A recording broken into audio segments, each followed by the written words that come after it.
आज की टॉपिक में हम लोग डिस्कस करने वाले हैं। पिछले क्लास में हमने डिस्कस किया था चैप्टर 1 का सारा सीरीज कंप्लीट कर लिया था।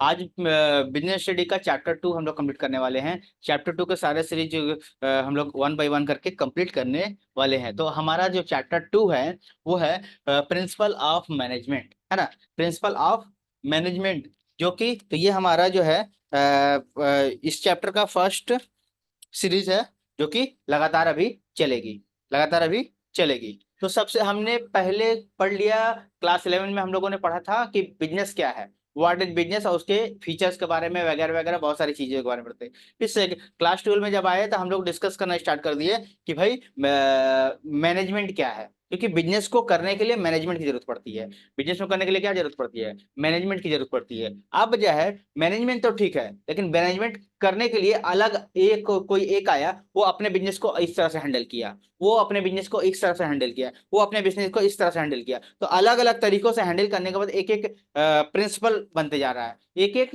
प्रिंसिपल, एक एक मैनेजर अलग अलग रूल बता रहे हैं, एक एक प्रिंसिपल अलग अलग रूल बता रहे हैं। तो मैनेजमेंट जो है अलग अलग तरीकों से हो गया। तो वहां पर एक एक जब उसके पास गए, मतलब कि पहले से बिजनेस जो अच्छी तरह से रन ओवर कर पा रहा है, उसका सक्सेस जा रहा है, तो नीचे वाले जो है वो अपवर्ड से पूछ रहे हैं कि कैसे बिजनेस को मेंटेन करें। हमने अगले क्लास में बताया था कि अपवर्ड से लेकर डाउनवर्ड जो है हमने क्या बताया, ट्रायंगुलर बताया था। तो नीचे वाले ऊपर वाले से पूछते हैं कि किस तरह से हम लोग बिजनेस को मेंटेन करेंगे। तो ऊपर वाले बताते हैं, क्योंकि ऊपर वाले ने सक्सेस पाया है, तो वो जब बताते हैं तो वो एक प्रिंसिपल के रूप में काम करता है।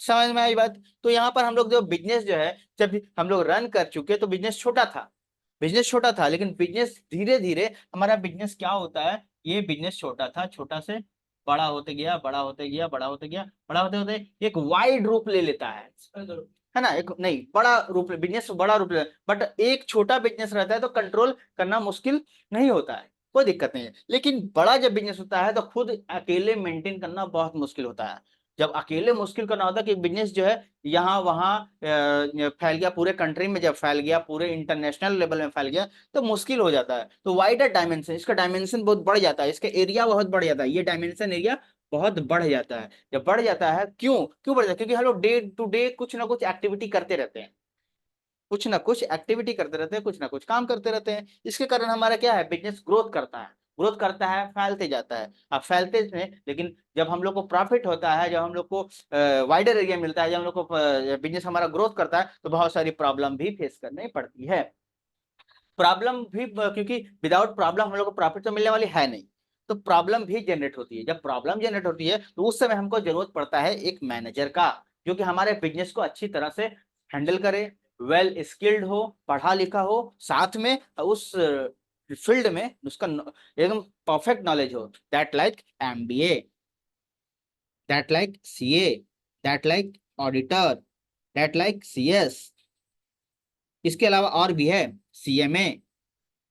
तो ये सारे चीज जो है वो इससे बिलोंग्स करते हैं कि ये सब सही रूट दिखाते हैं, जिससे एक बिजनेस जो है अच्छा स्टेटस पर जा पाए और वाइडर एरिया को कवर कर पाए, जितना बिजनेस फैले उतना कवर कर पाए। अब ये मैनेजर क्या करता है, बहुत सारी पहले ही बिजनेस अपने स्टार्ट करने से पहले ही बहुत सारे प्रिंसिपल पे बात करता है, डिस्कशन करता है, बहुत सारे लोगों से डिस्कशन करता है, अपने मालिक से डिस्कशन, अपने लेबर से डिस्कशन करता है, अपने सीईओ से डिस्कशन करता है। करने के बाद एक प्रिंसिपल तैयार करता है, एक प्रिंसिपल तैयार करता है, और इस प्रिंसिपल के तरीके से वो प्रॉब्लम का सॉल्यूशन करता है। ठीक है। तो प्रॉब्लम का क्या है, सॉल्यूशन करता है। तो ये सॉल्यूशन ही हम लोग को पढ़ना ही प्रिंसिपल ऑफ मैनेजमेंट है। ये सॉल्यूशन ही क्या कहलाता है, प्रिंसिपल ऑफ मैनेजमेंट कहलाता है। ये solution he principal of management कहलाता है। अब बात करते हैं कि भाई प्रिंसिपल तो प्रिंसिपल होता है, क्योंकि कोई भी काम अब जब हम लोग करते हैं, साइंस में ही देख लेते हैं कि जब कुछ रोल्स बन जाती है, वो हमेशा एक बार, दो बार, तीन बार सक्सेस होता है, तो वो एक प्रिंसिपल बन जाता है। ठीक है। उसी तरह से जब मैनेजमेंट में जब एक दो नियम बन जाने के बाद वो सक्सेस लगातार बिजनेस करने लगता है, वो एक प्रिंसिपल बन जाता है। तो प्रिंसिपल तो समझ में आ गया। अब मैनेजमेंट प्रिंसिपल क्या होता है ये ध्यान देना है। तो मैनेजमेंट प्रिंसिपल आधा स्टेटमेंट, एक तरह का स्टेटमेंट है जिसको सभी को मानना है, क्योंकि वो सक्सेस की कहानी है। तो statement of fundamental truth, fundamental truth माने सत्य है। ये कौन सी घटना चीज है, सत्य है।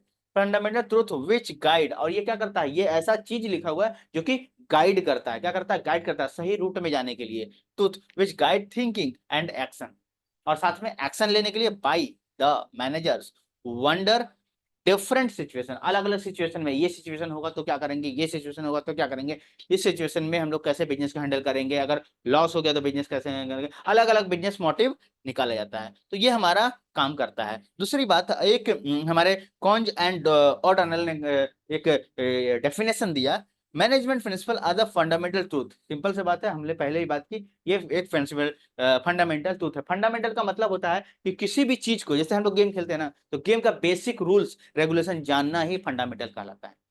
ये गेम का बेसिक रूल्स एंड रेगुलेशन जानना ही क्या कहलाता है, फंडामेंटल कहलाता है। Fundamental truth and general validity which have presiding the result, जिसके कारण हम लोग मानेंगे, और मानने से क्या होगा, हमारा बिजनेस ग्रो करेगा, ग्रो करेगा, क्या करेगा, ग्रो करेगा। रिजल्ट, मैनेजमेंट, एक्शन, एक्शन, ये जो है कॉन्ज एंड ऑर्डिनल ने दिया डेफिनेशन। क्लियर है, क्या आप लोगों को चीज समझ में आई?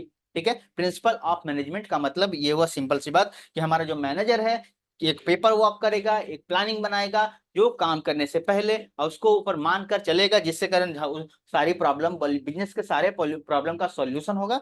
यही जो प्रिंसिपल ऑफ मैनेजमेंट है, जिसको हम लोग बार बार, क्योंकि वो मैनेजर बार बार वो वही रूल, एक रूल बनाएगा, उसी को बनाकर फॉलो करेगा, तो उसी को हम लोग बार बार मानते रहेंगे, सभी करते रहेंगे। ठीक है, अब मिलते हैं, अब दूसरा टॉपिक को हम लोग कन्वर्ट करेंगे, ठीक है, और उसको कंप्लीट करेंगे। अब हम लोग डिस्कस करने वाले हैं भाई, प्रिंसिपल मैनेजमेंट तो पढ़ लिए, अब इसका डेरिवेशन कैसे करते हैं, मतलब principal of management, derivation of principle of management. Okay, principal of management निकालते कैसे हैं, तो सिंपल सी बात है, कोई भी सिद्धांत निकालने के लिए क्या करना पड़ता है, या तो पहले ऑब्जर्वेशन कर, जितना भी प्रिंसिपल, जितना भी सिद्धांत साइंटिफिक हो या मेंटली हो, किसी भी टाइप का हो, मैनेजमेंट का किसी भी टाइप का, सबसे पहले हमको क्या करना पड़ेगा, ऑब्जर्व करना पड़ेगा, निकालना पड़ेगा, या फिर एक्सपेरिमेंट करना पड़ेगा। मैथ का आंसर चाहिए ना, मैथ का आंसर एक्सपेरिमेंट करने के लिए क्या करता है, या तो साइंस में एक्सपेरिमेंट करते हैं या ऑब्जर्वेशन निकालते हैं, तो या तो on the basis of observation या फिर on the basis of experiment, ये दो तरीके से ही निकलता है।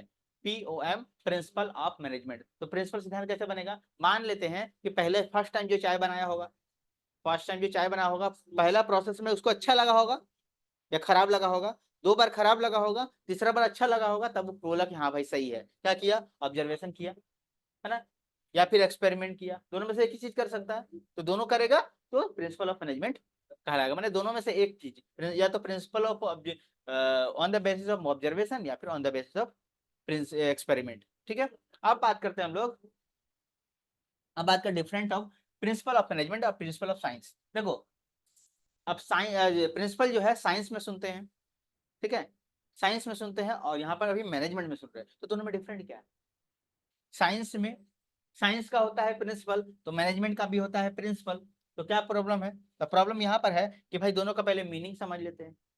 प्रिंसिपल का मैनेजमेंट का मीनिंग हमने बताया, अभी ही लिखा था, क्या लिखा था कि it refer to, principle of management refers to fundamental statement of truth, fundamental statement of truth है, और साथ में गाइडलाइन देता है। मैनेजर क्या करता है इसमें, इसमें मैनेजर हमको गाइडलाइन देता है, कि अपने खुद कर लेता है, उसके बाद गाइडलाइन बताता है कि भाई इस राह पे चलो, ठीक है। लेकिन साइंस क्या कहता है, साइंस कहता है principle of science refers to fundamental statement of truth, fundamental statement मतलब शुरुआत की ट्रूथ है, कहानी सत्य है, और क्या पता है, विच इंक्रीज, लेकिन इसमें क्या है, विच इंक्रीज ह्यूमन अंडरस्टैंडिंग, यहाँ पर क्या बताता है, ह्यूमन अंडरस्टैंडिंग, यहाँ पर क्या बताता है, यहाँ पर बताता है कि गाइडलाइन, दो चीज है? यहाँ पर बताता है गाइडलाइन, यहाँ पर बताता है ह्यूमन अंडरस्टैंडिंग, ह्यूमन अंडरस्टैंडिंग, ठीक है, of physical extension work, physically हम जो लोग काम करते हैं, ये सारा काम मेंटली होता है, ये फिजिकली जो भी काम करते हैं उसमें जो है ह्यूमन, ठीक है,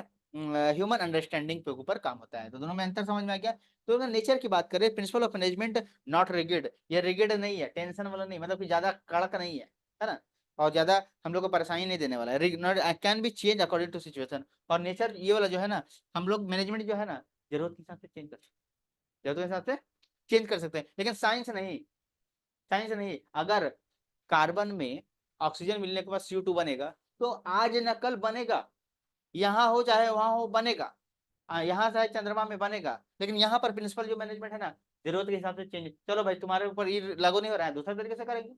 लेकिन ऐसा होता है क्या, CO2 दूसरे तरीके से बना ले, साइंस में जो फिक्स है वो फिक्स है, तो ये रिगिड है, ये जो है पूरी तरह से जो बोल दिए एकदम पत्थर की लकीर है, होगा ही वैसा ही होगा, है ना। ठीक है। अप्लीकेबल यूनिवर्सली, क्या यूनिवर्सली का मतलब यूनिवर्स, यूनिवर्सली मतलब क्या ये सब जगह अप्लाइड है? प्रिंसिपल ऑफ मैनेजमेंट क्या सब जगह अप्लीकेबल है? क्या ये सब जगह अप्लीकेबल है? तो ये यहाँ पर नॉट क्या cover management has to deal with human behaviour, यहाँ पर क्या है सब जगह अप्लीकेबल नहीं है। जैसा देश वैसा भेष, जैसा लोग रहेगा वैसा वहां पर क्या करना पड़ेगा, हम लोग को मैनेजमेंट दिखाना पड़ेगा और साथ में अप्लाइड करना पड़ेगा क्रिएटिविटी के हिसाब से। और यहाँ पर क्या है कोई दिक्कत नहीं है, किसी भी हाल में क्या करना पड़ेगा, वो दुनिया देश वेश नहीं, जो फिक्स है वो फिक्स है, साइंस साइंस बोलता है। हाँ ये चेंज हो सकता है, ये नहीं चेंज हो सकता है, ये चेंज नहीं हो सकता है, ठीक है। आगे क्या है एग्जाम्पल, क्या एग्जाम्पल ले लेते हैं, principle of unity of command, मतलब यहाँ पर हम लोग को एकता का बोले, है ना, एकता रहे, यूनिटी ऑफ कमांड, या फिर प्रिंसिपल ऑफ ऑर्डर, एक बार ऑर्डर बोल दिए सबको मानना है। लेकिन यहाँ पर क्या है ग्रेविटेशन फोर्स, यहाँ पर पृथ्वी की गुरुत्वाकर्षण शक्ति, इसमें कोई दिक्कत है? अगर तुम बोलोगे कि पृथ्वी की गुरुत्वाकर्षण शक्ति नहीं है तो कोई दिक्कत है तो भी कोई दिक्कत है, जो है सो है, हाँ फिक्स है, कोई मरे जियो से क्या मतलब है, पृथ्वी की गुरुत्वाकर्षण शक्ति है। लेकिन यहाँ पर अगर बात बोला है कि हम बोलेंगे एक रहेंगे, तो यहाँ पर क्या है प्रिंसिपल ऑफ मैनेजमेंट, वो बोलेगा हम नहीं रहेंगे। लेकिन यहाँ पर मेरा मत, हाँ, लेकिन यहाँ पर बोला जा सकता है कि पृथ्वी गुरुत्वाकर्षण शक्ति तुम मान भी नहीं सकते, तुम कितना बड़ा आदमी हो, तो वो लोग मानना ही पड़ेगा भाई पृथ्वी की गुरुत्वाकर्षण शक्ति है। तो यह साइंस और इसमें डेफिनेशन समझ डिफरेंस समझ में आ गया। अब हम लोग थोड़ा सा आगे बढ़ते हैं कि पीओएम पीओटी मतलब प्रिंसिपल ऑफ मैनेजमेंट और प्रिंसिपल ऑफ, सॉरी इसको ऐसे लिखते हैं टीओएम लिखते हैं, ठीक है, टीओएम लिखते हैं, ठीक है, टेक्निक ऑफ मैनेजमेंट, ठीक है। प्रिंसिपल ऑफ मैनेजमेंट, अब एक होता है प्रिंसिपल सिद्धांत, एक बार टेक्निक लगाना, दोनों में अलग अलग चीज है। नेचर क्या है, नेचर इसका वही है, मीनिंग के हिसाब से सेम लिखेंगे, ट्रुथ है और साथ में गाइडलाइन है, इसका तो सेम है ना।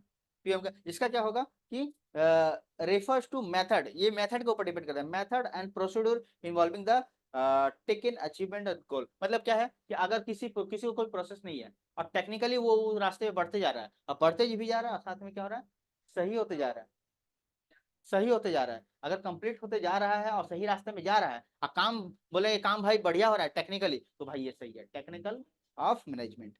दूसरी बात क्या है नेचर, नेचर क्या है प्रिंसिपल ऑफ मैनेजमेंट फ्लेक्सिबल, ये फैला माने एक आदमी खड़ा होकर हजारों जगह पर पूरा देश में कंट्री में अपना बात पहुंचा के फ्लेक्सिबल मैनेजमेंट कर सकता है। लेकिन टेक्निक का है ये रिगिड है, जहां पे काम होगा वहीं पे काम होगा, टेक्निकल क्लियर है, तो ये भी हमारा क्लियर हो गया, ये भी पूरा क्लियर हो गया। अब है difference between principle and value, principle सिद्धांत और वैल्यू का अलग मतलब है।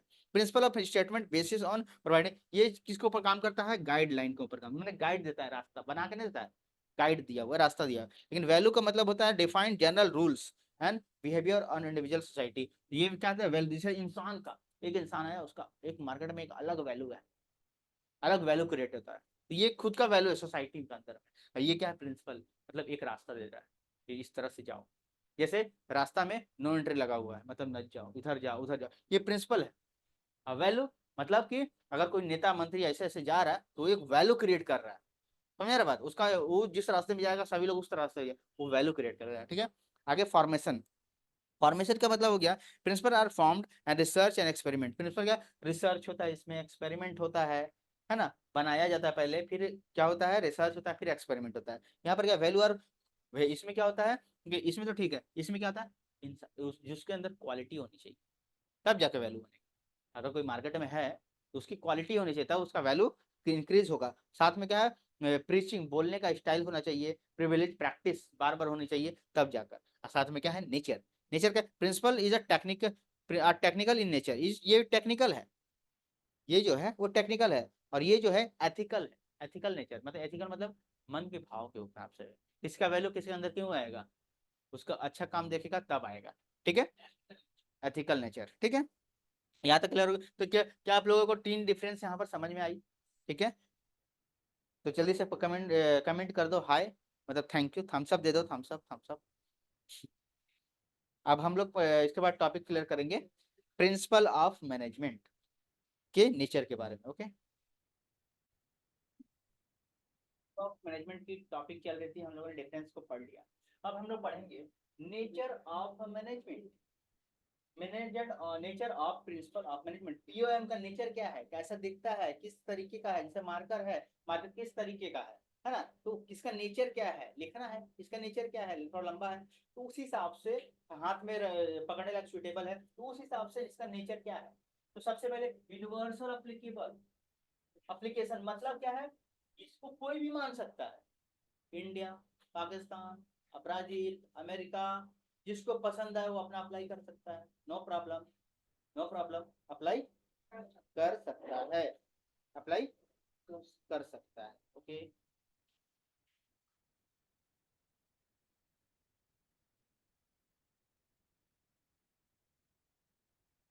है ना, तो कोई भी इसको प्रॉब्लम अगर उसके पास है तो वो किसी का भी रूल को अप्लाई कर सकता है, किसी का भी रूल को अप्लाई कर सकता है। यूनिवर्सल अप्लीकेबल का मीन्स हुआ कि यह ये कहीं भी लागू हो सकता है, कहीं भी अप्लीकेबल है, ओके। अच्छा, दूसरा पॉइंट ये होता है जनरल गाइडलाइंस, कोई भी किसी को भी अपना राय दे सकता है। General guidelines management principle have evolve और इवॉल्व बाय मैनेजमेंट थिंकर्स, जो कौन राय देता है, जो अच्छी तरह से बिजनेस को चला रहे हैं, जो बिजनेस को अच्छी तरह से मैनेज करे, वे लोग अपने देते हैं अपने एक्सपीरियंस के बल पे, अपने अभी जाकर हम लोग अडानी और अंबानी के बारे में पूछेंगे तो अपने एजुकेशन नहीं बताएंगे, उनके पास एजुकेशन पूछने लायक हमारे पास कुछ है नहीं, क्योंकि हम लोग एजुकेशन से ज्यादा बेटर उनके पास एक्सपीरियंस है। उनमें से कई लोग तो पढ़े नहीं है ठीक से, लेकिन उनके पास इतना बिजनेस चलाने का इतना एक्सपीरियंस है, इतना उसके ऊपर प्रिंसिपल भरा हुआ है कि वही काफी है उनके लिए। तो एक्सपीरियंस बेटर हो है। Management principle can not stay rigorously and principle of principle physical science, science की जैसा ये नहीं है, ये अलग अलग तरीकों का भी हो सकता है, तो ये जनरल गाइडलाइंस है, जनरल गाइडेंस है, कोई भी दे सकता है।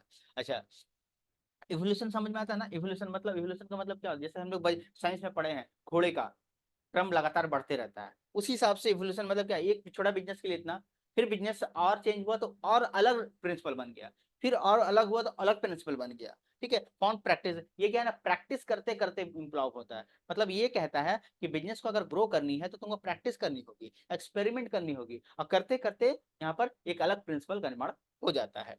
फ्लैक्सिबल, फ्लैक्सिबल मतलब क्या है, ये फैलता है, ये चीज क्या होता है, फैलता है, खिंचाव, जैसे रबड़ था ना, रबड़ फ्लैक्सिबल होता है, फैलता है, उस हिसाब से flexible, flexible the principle of management flexible that can be modify the managers according to situation, मतलब क्या है, सिचुएशन के हिसाब, जैसे हम लोग क्या होता है कि अगर हम लोग का बॉडी रबड़ जैसा होता है, हम लोग का बॉडी फ्लैक्सिबल है, कैसे, हम लोग जगह कम है तो ऐसे घुस जाते हैं, जगह कम रहता है तो झुक के घुस जाते हैं, जगह रहता है तो टाइम चेंज होकर घुस जाते हैं, उसी तरह से फ्लैक्सिबल, जरूरत पड़ने पे इसको चेंज किया जा सकता है, जरूरत पड़ने पे इसको कम किया जा सकता है, प्रिंसिपल को जरूरत पड़ने, लेकिन साइंस में ऐसा है क्या, साइंस में कितना भी हो, अगर कोई चीज का कमी पड़ जाए तो वो चीज नहीं बनने वाला, वो चीज नहीं बनने वाला, लेकिन प्रिंसिपल में क्या है, किसी कुछ भी प्रॉब्लम हो तो यहाँ पर थोड़ा 19-20 करके काम चल जाएगा, मतलब यहाँ पर फ्लैक्सिबल है, फ्लैक्सिबिलिटी है।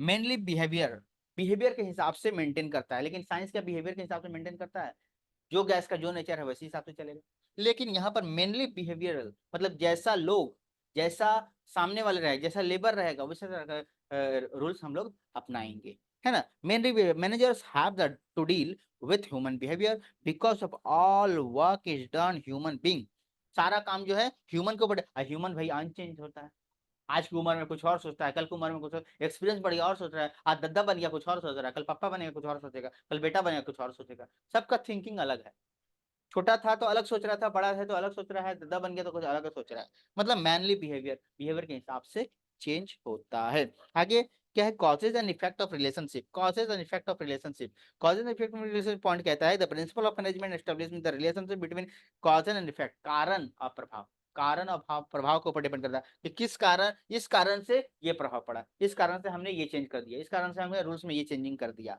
ठीक है। For example according to principle division of work, अगर काम में दिक्कत हो रही है, हमने क्या किया, डिविजन, काम को बांट दिया, काम को करके बांट दिया, मतलब division of work, work is divided into among employee, काम के हिसाब से, समय के हिसाब से बांटा जा सकता है, division of work, division of time, division by labour, labour के हिसाब से बांटा, टाइम के हिसाब से बांट सकते हैं अलग अलग तरीके से, या फिर स्पेशलिटी के हिसाब से बांट सकते हैं, कोई जो स्पेशलिस्ट है उसको अलग कर दिए, जो नॉर्मल है उसको अलग कर दिए, टाइम के हिसाब से ए ड्यूटी बी ड्यूटी अपने हिसाब से बांट देते हैं। उसके बाद होता है कंटिजेंट, कंटिजेंट क्या है भाई, मैनेजमेंट प्रिंसिपल आर कंटिजेंट और depend upon the situation privilege and organisation, मतलब जैसा सिचुएशन हो वैसा रूल्स अपनाया जाता है, ठीक है। Their application and effect depend upon the nature of organization. The application of principle is charged according to nature. सही, छोटा बिजनेस छोटा प्रिंसिपल, बड़ा बिजनेस बड़ा प्रिंसिपल, डिसिप्लिन बड़ा होना चाहिए, ठीक है। ऑर्गेनाइजेशन के टाइप के हिसाब से होता है। साथ में इक्वालिटी, जो भी रूल्स होगा सबके लिए इक्वालिटी होना चाहिए। जैसे all management of principle equality important, no single principle, मतलब एक एजेंट के लिए अलग, एजेंट के लिए अलग तो वो काम नहीं करने वाला। Had greater significance that, for example one can not से डिवीजन ऑफ वर्क, मतलब एक आदमी को काट के हम लोग डिवीजन ऑफ वर्क नहीं कर सकते। बहुत लोग रहेंगे तभी काम को बांटा जा सकता है, एक आदमी कैसे बांटेगा, नहीं बांट पाएगा। तो देन यूनिटी ऑफ कमांड, अगर तो उसमें क्या होना चाहिए, सबका यूनिटी होना चाहिए, इतने सारे भीड़ में लेबर का यूनिटी होना चाहिए, तब जाकर काम बनेगा, अदरवाइज नहीं बनेगा, ठीक है। तो ये सारी चीजें हम लोग पढ़े, nature of principle of management. अब भी वही लगे लगे यही बात कर लेते हैं भाई, सिग्निफिकेंस हो इंपॉर्टेंस हो, दोनों का मतलब एक ही होता है। तो आपको अगर सिग्निफिकेंस आता है या फिर इंपॉर्टेंस आता है तो दोनों का दोनों आंसर एक ही पॉइंट पे लिखोगे, ठीक है। अच्छा, अब या फिर फीचर्स, या फिर क्या होगा, फीचर्स आएगा या फिर कैरेक्टरिस्टिक आएगा, तो सबका आंसर एक ही होता है। सबका आंसर क्या होता है, एक ही होता है। अब हम लोग बात करते हैं इधर, ये पहला पॉइंट बनता है providing manager with you I into research.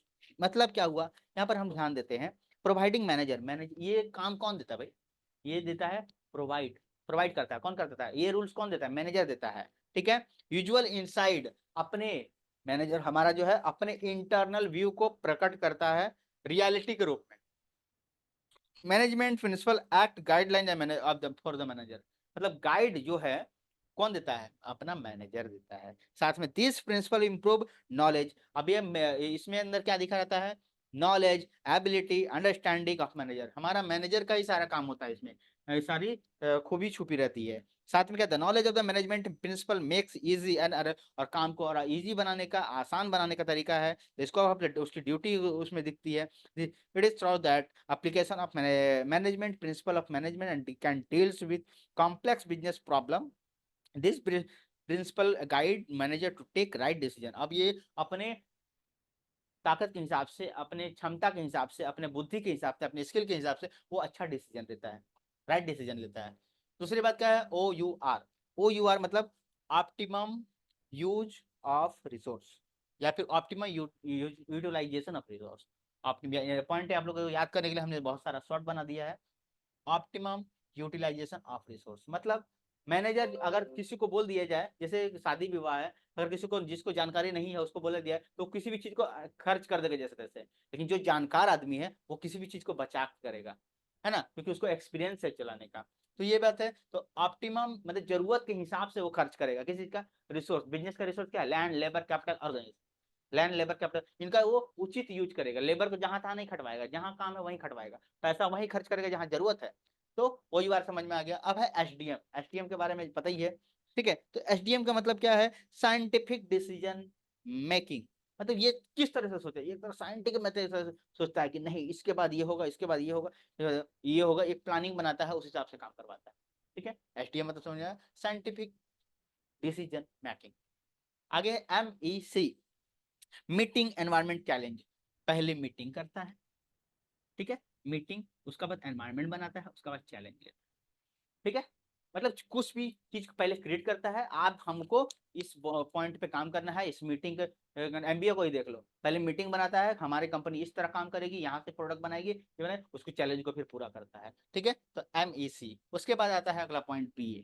BA क्या होता है भाई, better administration, better administration, better administration मतलब क्या है, जितना पहले था उससे कई गुना ज्यादा वो सबको बैलेंस करके रखता है, सबको देखता है ना। Better administration, the proper understanding of the principle of management help the manager in formation of effective plans and policy, उसको प्लान से प्लान, पॉलिसी पे पॉलिसी लगाकर वो क्या करता है, उसको और बेहतर बनाता है अपने बिजनेस को, ठीक है। उसके बाद आता है FSR, FSR fulfilling, fulfilling social responsibility.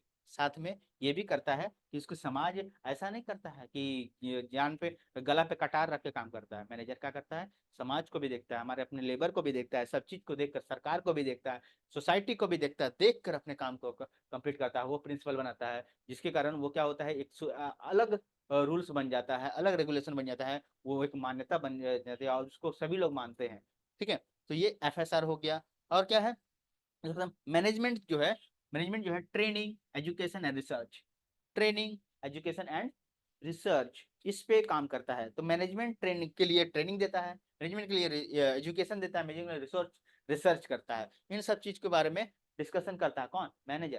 तो ये हमारे इससे इंपॉर्टेंस बढ़ जाता है। इन सब चीजों को मिलाने के बाद एक प्रिंसिपल रेडी होता है। तो प्रिंसिपल ऑफ मैनेजमेंट के अंदर में ये सारी चीजें भरी होती है, ये सारी चीजें भरी होती हैं। जैसे कि MBA को देख लेते हैं, मास्टर्स ऑफ बिजनेस एडमिनिस्ट्रेशन, इसके अंदर सारे चीज भरे होते हैं, ठीक है ना।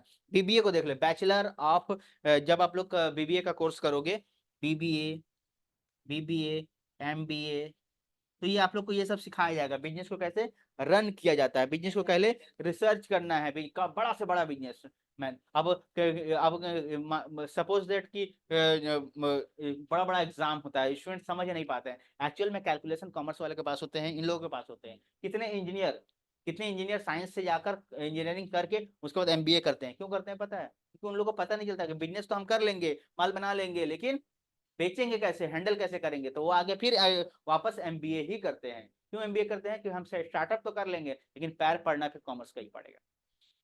आई बात समझ में? तो यहाँ पर क्या है, मैनेजमेंट अगर सही सीखनी है तो सबसे बड़ा MBA जो है हमारे कान्हा जी, श्री कृष्ण जी हैं, जो कि पूरे दुनिया का मैनेजमेंट संभाल कर रखे हैं। सबसे बड़े MBA वही हैं जो पूरा दुनिया को चला रहे हैं। मैनेजमेंट सबसे बड़ा ज्यादा सीखना है तो गीता में लिखा हुआ है, गीता को जाकर देख लो, उसमें सारा मैनेजमेंट का काम लिखा हुआ है। सबसे बड़ा MBA करने वाले हमारे श्री कृष्ण जी हैं, जो कि अब ये बात ध्यान के रखना कि जो काम करता है, जो दिमागी काम करता है, उसका दृष्टांत एक ही होता है, वो मौन रहता है, और साथ में क्या रहता है, एक चेयर पे बैठा रहता है। देखो अब शेष नाग पे बैठे रहते हैं, आंख बंद कर देते हैं, लेकिन सबसे ज्यादा एक्टिविटी उनके पास है, सबसे ज्यादा काम उनका कारण है, उनके पैर के पास लक्ष्मी रहती है। क्यों? क्योंकि कैपिटल, पैसा, दुनिया को चलाने के लिए क्या जरूरत होता है? पैसा की जरूरत है, लक्ष्मी की जरूरत है। लक्ष्मी कहाँ पर रहती है? उनके पैर पे नाखून में रहती है ना। समझ में आई बात? तो वहां से, और उस दुनिया को चलाने की, जन्म देने का काम ब्रह्मा का है, चलाने का काम विष्णु का है, और उड़ाने का काम महादेव जी का है। ब्रह्मा विष्णु महेश तीनों का काम हो गया, तीनों काम हो गया ना। लेकिन एक्चुअल में मेन मैनेजमेंट किसके पास है? उनके पास है। मेन मैनेजमेंट किसके पास है?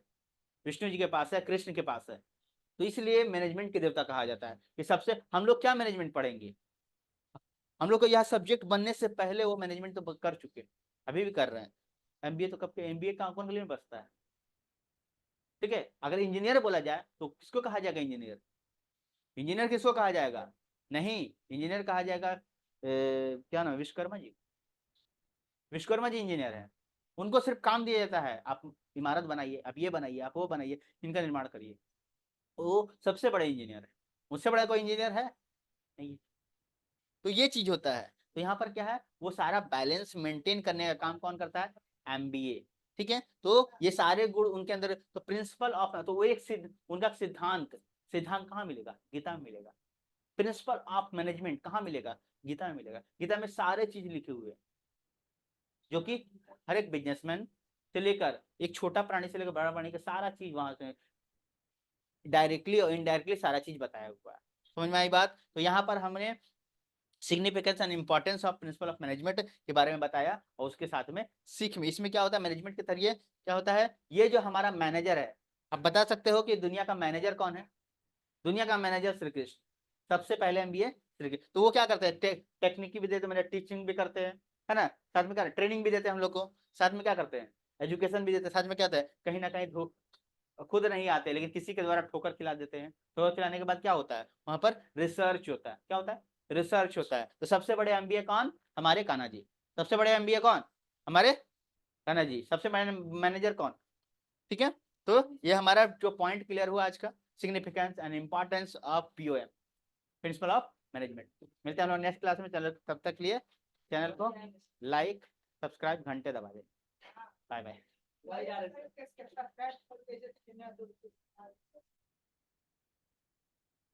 प्रिंसिपल ऑफ मैनेजमेंट जो है टॉपिक हमारा चल रहा था, ठीक है। तो हमने कंप्लीट कर लिया। अब उसमें बीच में एक साइंटिफिक मैनेजमेंट है ना, तो साइंटिफिक मैनेजमेंट का टॉपिक हमने अगले अलग से एक वीडियो बना दिया है, तो उसमें आप लोग को अच्छी तरह से, आप लोग को लिंक दे देंगे नीचे डिस्क्रिप्शन में, आप लोग अच्छी तरह से देख लोगे, ठीक है। तो ये हमारा इस चैप्टर का लास्ट क्वेश्चन बनता है, क्योंकि टेलर और फ्यूल का भी हमने पढ़ा चुका है, तो वो भी, उसका लिंक भी आपको डिस्क्रिप्शन में मिल जाएगा, ठीक है, क्योंकि टेलर का अलग है, फ्यूल का अलग है। अब टेलर और फ्यूल दोनों मिला अगर इसका हम बेसिस अगर ये चीज पढ़ लेते हैं, तो कुछ टेलर से भी पता चल जाएगा, कुछ फ्यूल से भी पता चल जाएगा, ठीक है। तो टेलर का अलग से आप लोग को जाकर पढ़ लेना, फ्यूल का अलग से जाकर पढ़ लेना, और यहाँ पर हम लोग टेलर और इसका डिफरेंस समझ लेते हैं, ठीक है। सिमिलरिटी भी है, बट पढ़ लेते हैं। सबसे पहली बात है कि तो आज के टॉपिक में हम लोग टेलर और फ्यूल के बारे में पढ़ने वाले हैं, ठीक है। तो सबसे पहले क्या है, पहला पॉइंट जो है, वो एक पॉइंट हम छूट गए, कोई बात नहीं। पहले पर्सनली, पर्सनली की बात करें, पर्सनली तो Taylor is known as father of scientific management. ध्यान दे भाई, ये फादर ऑफ साइंटिफिक मैनेजमेंट है। टेलर क्या कहलाते हैं, साइंटिफिक मैनेजमेंट के फादर कहलाते हैं, ठीक है। और he was basically a scientist. ये कहाँ से है, ये एक तरह का एक साइंटिस्ट है जो अमेरिका से है। कहाँ से है, अमेरिका से है, ठीक है। अमेरिकन मैकेनिकल इंजीनियर है, अमेरिकन मैकेनिकल इंजीनियर है। इन्होंने क्या दिया, रूल्स दिया, तरीका दिया, साइंटिफिक मैनेजमेंट बताया, ठीक है। और फेयोल जो है वो क्या है, is known as father of functional management. ये भी फादर है, किसके फादर है, फंक्शनल मैनेजमेंट के, एफएम के मैनेजर। और ये क्या है, ये जो है साइंटिफिक मैनेजमेंट के, ये साइंटिफिक मैनेजमेंट, ये फिनेंशियल मैनेजमेंट, ठीक है। फिनेंशियल फंक्शनल मैनेजमेंट और मैनेजमेंट प्रोसेस, मतलब इनके पास सिर्फ मैनेजमेंट पावर है, मैनेजमेंट प्रोसेस है, ठीक है, मैनेजमेंट प्रोसेस है। ही वाज बेसिकली, ये कहाँ से है, फ्रेंच से, कहाँ से है, फ्रेंच से है, कहाँ से है, French mining executive, French mining executive, ठीक है। अच्छा, दूसरी बात क्या है, अगर एक और पॉइंट हम यहाँ पे देख लेते हैं 7 में, प्रोस्पेक्टिव, प्रोस्पेक्टिव, इसके बारे में बात अब है फोकस। फोकस क्या है कि इन्होंने क्या फोकस किया था, टेलर ने फोकस किया था कि इंक्रीजिंग प्रोडक्टिविटी, इंक्रीजिंग प्रोडक्टिविटी, है ना, एंड वर्कर इफिशियंसी, कि वर्कर की ताकत क्या है और प्रोडक्शन की इफिशियंसी क्या है, और साथ में प्रोडक्शन का, प्रोडक्शन कैसे बढ़ने का, प्रोडक्टिविटी कैसे बढ़ रहा है, कैसे घट रहा है, इस हिसाब से। और इन्होंने क्या फोकस किया था, इन्होंने मेनली इंप्रूव ओवरऑल एडमिनिस्ट्रेशन, पूरा बिजनेस को, एडमिनिस्ट्रेशन जिसको बोलते हैं, एडमिनिस्ट्रेशन पूरा का पूरा इन्होंने देखा था, इनके बारे में बताया है, इन्हें फोकस किया। तो इन्होंने क्या फोकस किया, पूरा एडमिनिस्ट्रेशन के बारे में, इन लोग खाली इन्होंने सिर्फ क्या, प्रोडक्टिविटी के बारे में, वर्कर के एफिशिएंसी के बारे में, बस। आगे बेसिक ऑफ फॉर्मेशन, इन दोनों का रूल्स बनाने का क्या तरीका था, दोनों का लॉ बनाने का क्या तरीका था, ठीक है, टेलर्स और इनका। तो ही प्रिंस इनका जो प्रिंसिपल था, ठीक है, are based on observation and experiment. इसका क्या था, ऑब्जर्वेशन एंड एक्सपेरिमेंट के ऊपर था। इनका था ऑब्जर्वेशन निकालो या एक्सपेरिमेंट करो, ठीक है। और इनका था principle was drawn on personal experience. इन्होंने क्या दिया, अपना पर्सनल एक्सपीरियंस दिया, इन्होंने अपनी जो अपना जो काम किए उसका एक्सपीरियंस दिया, और साथ में experiment, experience of managing operation, और साथ में मैनेजिंग ऑपरेशन, अपने जो भी चीज अपनी लाइफ में किए, जो भी मैनेज किए, उस चीज के बारे में उन्होंने बताया, ठीक है। उसके बाद unity of command, unity of command के बारे में बात करें, तो unity of command is violated, यहाँ पर क्या है, violated, unity of command violated, and walker work under the super vision of 8 special similarity, मतलब कि 8, ये लोग जो है यहाँ पर इन्होंने कहा कि 8 के लोगों के नीचे काम करेंगे। और यहाँ पर कहा कि इन्होंने कि ही वाज स्ट्रिक्ट फॉलोअर, मतलब कि ये है कि किसी भी चीज को मनवा के रहेंगे, मैंने स्ट्रिक्ट फॉलोअर है, और साथ में यूनिटी ऑफ कमांड, सबको मान के रखेंगे, सबको मान के ही चलना पड़े, चाहे कितने भी लोग हो। यहाँ पर वायलेटेड है, मतलब 8 के लोग के अंदर में काम करेगा। अब मैं अप्लीकेबिलिटी, कहाँ कहाँ एप्लीकेशन होगा भाई, तो अप्लाइड आपसे सिचुएशन, इनका जो रूल्स है सिचुएशन के हिसाब से, सिचुएशन के हिसाब से। और यहाँ पर जो है हर जगह पर, यूनिवर्सली, स्पेलिंग में मत जाना, इनवर्सली, ठीक है। तो अप्लीकेबल कहाँ पर होगा, सिचुएशन के हिसाब से, जैसा सिचुएशन वैसा दाम, टेलर ने बताया, टेलर ने बताया, वर्ड ब्रह्मांड में कहीं भी चल जाओ, मेरे रूल लागू हो जाएगा, सिंपल सी बात है। उसके बाद क्या है, एक्सप्रेशन के बारे में बात करें, एक्सप्रेशन, टेलर टेक्निकल, इनका जो एक्सप्रेशन है वो क्या है, टेक से रिलेटेड है, टेक्निकल एक्सपीरियंस है, एक्सपीरियंस से बताता है, टेक्निकल तरीके से बताता है। इनका जो एक्सप्रेशन है, express on the journal theory, journal theory, ठीक है, क्या सिखाता है, जर्नल थ्योरी ऑफ एडमिनिस्ट्रेशन, मतलब कि एडमिनिस्ट्रेशन के तरीके से सिखाता है कि कैसे किसी चीज को कैसे चलाना है कैसे नहीं चलाना है, जनरली नॉर्मल भागों से, लेकिन ये पूरा साइंटिफिक ले जाते हैं। तो ये दोनों का तरीका ये है, दोनों का डिफरेंस ये है, सिमिलैरिटी भी बहुत सारी चीज है, वो सिमिलैरिटी अलग तरीके से बताएंगे। तो डिफरेंस जो है टेलर एंड फ्यूल के, हम लोग आज समझ में आ गया। आई थिंक आप लोग को समझ में आया होगा। अगर कोई दिक्कत हो कमेंट करेंगे, और उसके बाद मिलते हैं हम लोग प्ले नेक्स्ट वीडियो में। और प्ले लिस्ट में लगातार आप लोग चेक करते रहें, और कोई डाउट हो तो आप लोग बात करेंगे। प्रोस्पेक्टिव, हाँ, लास्ट पॉइंट छूट गया था। लास्ट पॉइंट में क्या है, operate and shop floor level, मैंने, और ये क्या है, ऑपरेटिव है। ऑपरेटिव है मतलब क्या है, ये एक शॉप, शॉप लेवल के बारे में सोचते हैं, सोच है इसके, इनका सोच क्या है, ने शॉप लेवल पर सोचते हैं, और ये है टॉप लेवल के में सोचते हैं। मतलब क्या है, एक दुकान के बारे, ये एक दुकान के बारे में सोच है, मतलब कि एक छोटा दुकान सोच सकता है, बड़ा नहीं, एक के बारे में सोचा जा सकता है। ये टॉप लेवल में, मतलब कि कई सारे चीजों को, कई सारे कंपनी को एक साथ एडजस्ट कर सकता है। तो इनका रूल्स जो है वाइड है, थोड़ा बड़ा सोच है इनका, थोड़ा सा कम है, ठीक है ना। ऑपरेटिव है थोड़ा सा, मतलब एक ही चीज को मेंटेन कर सकता है, बस यही चीज है टेलर एंड फ्यूल में। तो एक चीज पॉइंट हो रहा था, छूट रहा था, वो भी हमने कवर कर लिया। आप लोग इसको अच्छी तरह से लिख पाओगे, आई होप। और मिलते हैं हम लोग नेक्स्ट, इसमें इसमें दो चीज छूटा हुआ, साइंटिफिक मैनेजमेंट, जो कि हम लोग अगले वीडियो में कवर, दूसरे वीडियो में कवर हो चुका है, और आपको कमेंट डिस्क्रिप्शन लिस्ट में मिल जाएगा। ठीक है, हमारे प्लेलिस्ट बने हुए हैं चैप्टर वाइज, चैप्टर 1 ये चैप्टर 2 का सीरीज है, हमने चैप्टर 2 आज खत्म कर डाला। ठीक है, और चैप्टर 1 का सीरीज पहले खत्म कर डाला, आज हमने चैप्टर 2 का सीरीज वन शॉर्ट वीडियो में खत्म किया है। आप लोग जाकर आप देख सकते हैं। तो चैनल को सब्सक्राइब, लाइक, और कोई दिक्कत हो तो कमेंट करो, घंटा उंटा दबा दो। Bye bye.